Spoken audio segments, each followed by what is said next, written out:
सुप्रभात बच्चों। आज हम आपकी 10वीं कक्षा की सेमुशी के पहले पाठ के भाषिक विस्तार में भाषिक अध्ययन में आज हम अध्ययन करेंगे समास का। समास जिसका अर्थ होता है समसनम समासः। समास का शाब्दिक अर्थ होता है संक्षेप, यानी शॉर्ट में कर देना। दो या दो से अधिक शब्दों के मिलने से जो तीसरा नया और संक्षिप्त रूप बनता है वह समास कहलाता है। समास के मुख्यतः 4 भेद होते हैं। पहला होता है अव्ययभाव समास, दूसरा तत्पुरुष, तीसरा बहुब्रीहि और चौथा द्वंद्व समास। अब हम पहला पढ़ रहे हैं। इसमें पहले अव्ययभाव समास। इस समास में पहला पद अव्यय होता है। न व्यय इति अव्यय, यानी जो ऐसे के ऐसा ही रहता है वो होता है अव्यय, और वही प्रधान होता है। मेन भी वही होगा, अव्यय जो शब्द होगा, तथा समस्त पद अव्यय बन जाता है। जैसे उदाहरण है इसका निर्मक्षिकम, यानी मक्षिकाणाम अभाव है। ये मक्षिकाणाम अभाव है, ये हमने इसका समास का विग्रह कर दिया। और समास शब्द है, सामासिक शब्द है निर्मक्षिकम। यहाँ प्रथम पद है निर्मक्षिकम, निर, और द्वितीय पद है, दूसरा पद है इसमें मक्षिकम। यहाँ मक्षिका की प्रधानता न होकर मक्षिका का अभाव प्रधान है, अतः यहाँ अव्ययभाव समास है। इसके कुछ अन्य उदाहरण हैं, देखिए। पहला उपग्रामम, यानी ग्रामस्य समीपे, यहाँ समीपता की प्रधानता है। निर्जनम, जनानाम अभाव, यहाँ अभाव की प्रधानता है। अब इसमें दोनों में, इसमें उप अव्यय शब्द है और इसमें निर, ये इसमें अव्यय शब्द है, तो ये अव्ययभाव समास। और उदाहरण है इसके अनुरथम, अनुरथम अर्थात रथस्य पश्चात, यानी पश्चात की यहाँ पे प्रधानता है। इसमें अनु उपसर्ग है, अनु इसमें अव्यय शब्द है। प्रतिग्रहम, ग्रहम ग्रहम प्रति, ये इसमें प्रति अव्यय शब्द है, प्रतीक की प्रधानता। यथाशक्ति, शक्तिम अनतिक्रम्य, या सीमा की प्रधानता है, तो इसमें यथा शब्द जो है वो अव्यय है। सचक्रम, चक्रेण सहितम, सहित की प्रधानता है, तो इसमें कौन सा अव्यय, अव्यय शब्द स, तो ये थे अव्ययभाव समास। अब इसमें दूसरा है तत्पुरुष समास। प्रायण उत्तर पद प्रधान तत्पुरुष, इसमें प्राय उत्तर पद प्रधान, जो दूसरा पद होता है वो प्रधान होता है, मेन होता है, वो तत्पुरुष समास होता है। इस समास में प्राय उत्तर पद की प्रधानता होती है और पूर्व पद उत्तर पद के विशेषण का कार्य करता है।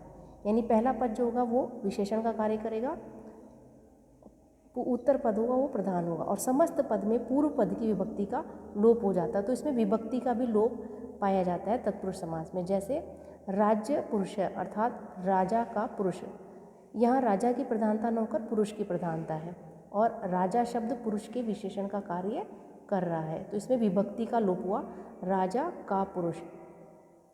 इसके अन्य उदाहरण है ग्राम, ग्राम गतः, यानी ग्रामम गतः, गांव को गया हुआ, ग्रामम गतः।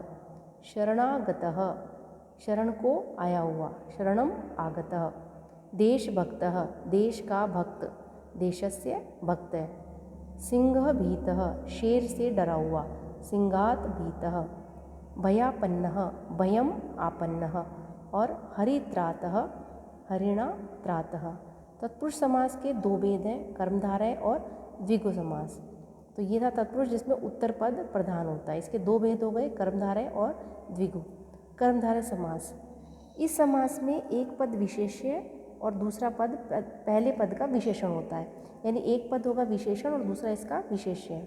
जैसे पीता पीताम्बरम, पीतम च तत् अम्बरम। महापुरुषः, महान च असो पुरुषः। कज्जलन मलिनम, कज्जलम इव मलिनम, यानी काजल के समान मलिन, काला। नील कमलम, नील नीलम च तत् कमलम। मीन नयनम, मीन इव नयनम। अब इसमें पहला पद जो सारे हैं वो विशेष्य का काम कर रहे हैं। मुख कमलम, कमलम इव मुखम। तो ये था कर्मधारय समास, जो तत्पुरुष समास का ये एक भेद है।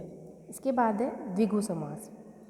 संख्या पूर्वो द्विगु, इस समास में पहला पद संख्यावाची होता है और समाहार अर्थात एकत्रीकरण या समूह अर्थ की प्रधानता होती है। यानी पहला जो शब्द होगा, पद होगा, वो काउंटिंग वाला होगा, जो संख्या शब्द बताता है और एक ग्रुप को बताता है।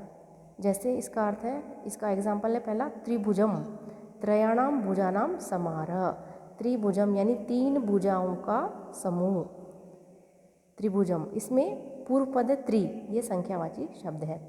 पंचपात्रम, पंचानाम पात्रानाम समारः, यानी 5 पत्रों का समूह, पंचपात्रम। पंचवटी, पंचानाम वटानाम समाहारः, यानी पंचवटी। सप्तर्षि, सप्तानाम ऋषीणाम समाहारः, 7 ऋषियों का समूह। चतुर्युगम, चतुर्णाम युगानाम समारः, 4 युगों का समूह। तो सब में इसमें समूह आएगा और पहला शब्द क्या होगा, संख्यावाची। ये हो गया द्विगु समास, जो कि तत्पुरुष समास का ही भेद है। अब तीसरा समास है हमारा बहुब्रीहि समास, अन्य पद प्रधान बहुब्रीहि। अब इस बहुब्रीहि समास में न पहले वाला पद प्रधान होता है न दूसरा, बल्कि कोई इसके अलावा तीसरे ही पद की प्रधानता होती है। तो इस समास में पूर्व अथा उत्तर पदों की प्रधानता न होकर किसी अन्य पद की प्रधानता होती है। जैसे एग्जाम्पल है इसके, पीताम्बरः, पीतम अंबरम यस्य सः, अर्थात विष्णु, यानी पीला है अंबर वस्त्र जिसका, अर्थात किसका, विष्णु। यहाँ न तो पीतम शब्द की प्रधानता है, पीतम यानी पीला, इस शब्द की प्रधानता है, और न ही अंबरम की, वस्त्र की शब्द की, अपितु पीताम्बरधारी किसी अन्य वस्तु अर्थात अन्य व्यक्ति अर्थात विष्णु की प्रधानता है। अन्य उदाहरण है इसके, नीलकंठः, नीलः कंठ यस्य से, नीला है कंठ जिसका, अर्थात शिव। दशाननः, दश आननानि यस्य स, आननानि यानी मुख, चेहरे, 10 मुख हैं जिसके, अर्थात रावण। अनेक कोटि सारः, अनेक कोटि ही सारः यस्य से है, जिसके बहुत से सार हैं जिसके, अर्थात धन। विगलित समृद्धम, विगलिता समृद्धि यस्य तम पुरुषम। प्रक्षालित पादम, प्रक्षालितो पादो यस्य तम, जिसने हाथ पैर धो लिए, अर्थात जन्म, व्यक्ति। अब इसके बाद है द्वंद्व समास, जो चौथा समास है हमारा वो है द्वंद्व समास। द्वंद्व समास में उभय पद प्रधान यानी द्वंद्व, उभय पद प्रधान द्वंद्व, यानी दोनों ही पदों की प्रधानता होती है, जो पूर्व पद और उत्तर पद दोनों पदों की प्रधानता होती है। इस समास में पूर्व पद और उत्तर पद दोनों की समान रूप से प्रधानता होती है। पदों के बीच में च का प्रयोग विग्रह में होता है, जब हम इसको विग्रह करेंगे तो उसमें च शब्द का प्रयोग होगा। जैसे राम लक्ष्मणौ, रामश्च लक्ष्मणश्च, पितरौ, माता च पिता च, धर्मार्थ काम मोक्षः, धर्मश्च अर्थश्च कामश्च मोक्षश्च, वसंत ग्रीष्म शिशिरा, वसंतश्च ग्रीष्मश्च शिशिराश्च, यानी तीनों ऋतु हैं ये, इनमें सब में जो द्वंद्व था इसमें हमने च लगा के इसको समास विग्रह किया है। तो हमारे आज हमने पढ़े हैं समास। समास के मुख्य रूप से होते हैं 4 भेद, अव्यय, तत्पुरुष, बहुब्रीहि और द्वंद्व, और कर्मधारय और द्विगु समास तत्पुरुष समास का ही एक भेद होता है। धन्यवाद।